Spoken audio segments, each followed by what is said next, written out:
भावना मला खरं खरं सांग, तू नक्की काय सांगितलं होतं सिंचना ताईला? हे बघ, मला माहिती आहे तू कोणालाही चुकीचा सल्ला देणार नाहीस. सिद्धिराज, मी नीलंबरी वहिनींचं बोलणं ऐकलं आणि त्यावरून मला असं कळलं की हरीशचं कोणाशी तरी अफेअर चालू आहे. आणि हे सगळं कळल्यावर सिंचना खूप अस्वस्थ झाली असं त्या फोनवर कुणाला तरी सांगत होत्या. ते ऐकून मला असं वाटलं की सिंचनाशी कुणीतरी बोलायला पाहिजे, तिला समजवायला पाहिजे. म्हणजे मला माहिती आहे की नीलंबरी वहिनी तिच्या टचमध्ये आहेत, पण तरी मला असं नाही वाटलं की त्या तिला नीट समजावतील, म्हणून मी तिच्याशी बोलायला गेले. पण मी खरंच सांगते सिद्धिराज, मी उलट सुलट नाही सांगितलं.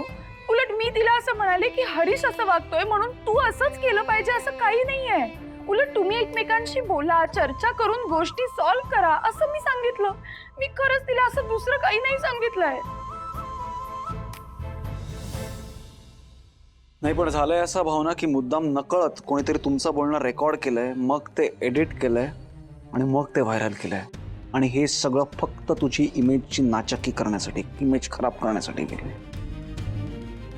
मला ना स्वप्नातही नव्हतं वाटलं की माझ्या बोलण्याचा कुणीतरी हा असा अर्थ काढेल. अर्थाचा अनर्थ करतायत सिद्धिराज. आणि माझ्यामुळे घराला आणि आपल्या पक्षाला किती काय काय सहन करावं लागतंय. सगळ्यांची नाचक्की होतीये फक्त माझ्यामुळे. भावना, हे बघ ऐक, तू उगाच स्वतःला अपराधी नको वाटून देऊस. तुझी काही चूक नाहीये का? आणि या सगळ्यातून मी तुला निर्दोष सिद्ध करीन, हा माझा शब्द आहे.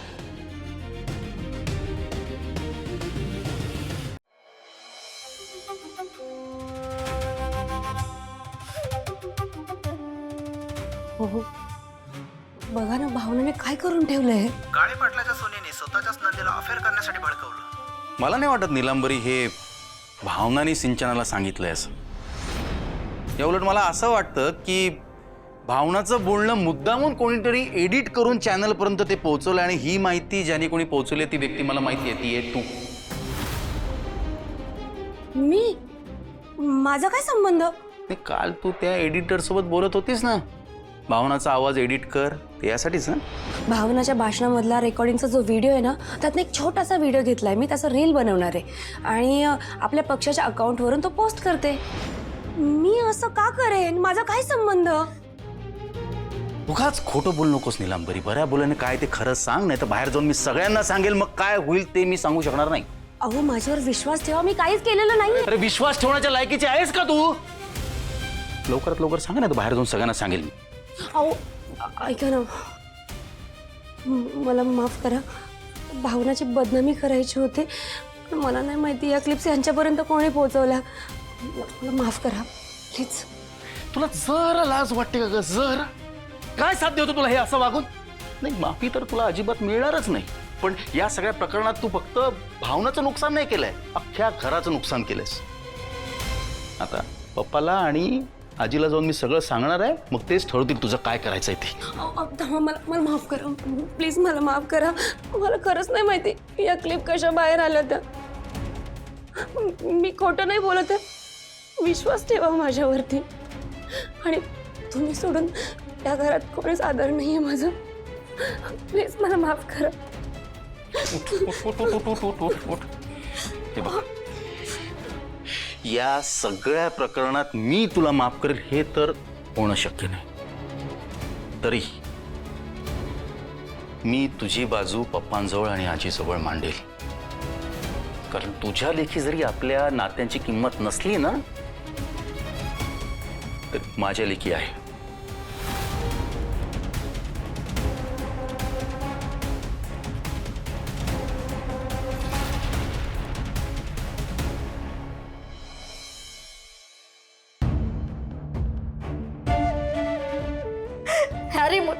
हॅरीमुळे झालंय सगळं. त्याच्यामुळे मला माझ्याच घरातून बाहेर पडावं लागलं. तर काय करू मी, मला काहीच कळत नाहीये. मंदार,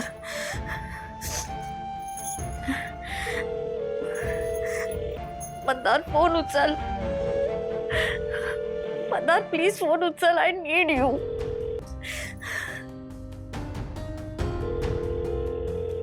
मंदार फोन उचल यार. मी लोनली पडले. प्लीज फोन उचल. मला बोलायचंय कोणाशी तरी. मला शेअर करायचं. मला कळत नाहीये काय करू.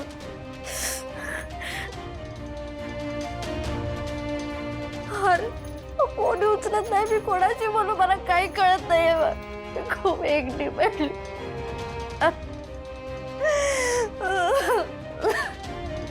काय करणार आहे आता आयुष्यात एकटी? काय करणार आहे सिंचना? Okay, don't cry. सगळं ठीक होईल.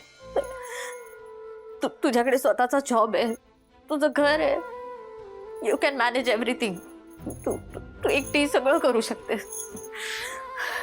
Don't cry, don't cry, don't cry. You are enough for yourself. You are a fighter Sanjana. You can do it. You don't need anyone.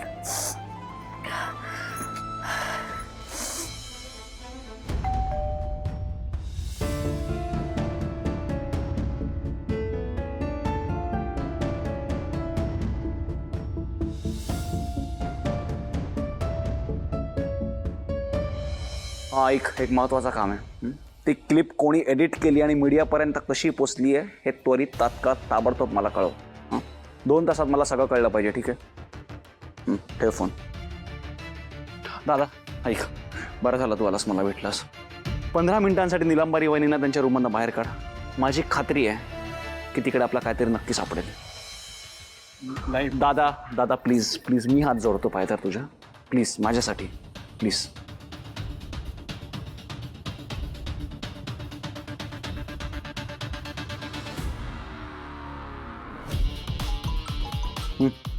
Hello, काय काही कळलं? अच्छा ठीक आहे. नाही, त्या रिपोर्टरचं नाव बाहेर काढ, मग त्याला दाखवतो मी ब्रेकिंग न्यूज काय असते ते.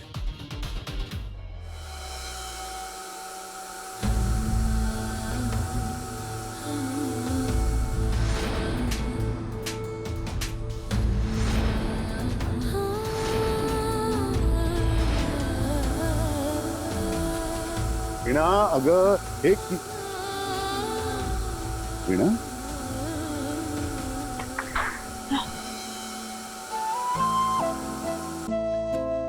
काय झालं? काही हवं होतं का तुम्हाला? म्हणजे काय हवं होतं म्हणून तर तुला हाका मारतोय ना. अर्धा तास मी इथे उभा आहे, कधीपासून वीणा वीणा करतोय, तुझं लक्षच नाहीये. माझा आवाज बसायची वेळ आली. सॉरी. सॉरी काय? सॉरी म्हणून होतो का सगळं? किती वेळा सॉरी म्हणणार आहेस तू? खरंच सॉरी. पुन्हा सॉरी? वीणा हे बघ, आता सॉरी म्हणायचं नाही. अगं इतकं छान समजूतदार वागायचं आणि वर सॉरी म्हणायचं कशासाठी? आज संतोषच्या बाबतीत तुझ्या हातून जे घडलं त्याचाच विचार करतेस ना तू. रड वीणा, मोकळेपणानं रड, नको थांबव स्वतःला. काय असतं ना वीणा, प्रत्येक माणसाच्या सहनशक्तीला एक मर्यादा असते आणि ती मर्यादा ओलांडली गेली की अन्याय सहन करायचा नसतो. तू तेच केलं सगळं. जे तुझ्या हातून घडलं त्याबद्दल तुला वाईट वाटणं, त्याबद्दल रडू येणं हे साहजिक आहे. पण त्याबद्दल अपराधी मात्र वाटून घेऊ नकोस, कारण तू योग्य तेच केलंस. वीणा, आपल्यापैकी प्रत्येकच जण काय ना कधी कधी असं एकदम अनपेक्षित वागतो. आज तसा अनपेक्षित वागण्याचा दिवस तुझा होता, इतकंच. आणि मी म्हटलं तसं तू संतोषच्या बाबतीत जे केलंस ते करायलाच हवं होतं आणि ते योग्यच होतं. आणि एक गोष्ट कधीही विसरू नकोस, कुठल्याही परिस्थितीत मी तुझा बाबा नेहमी तुझ्या बरोबर आहे.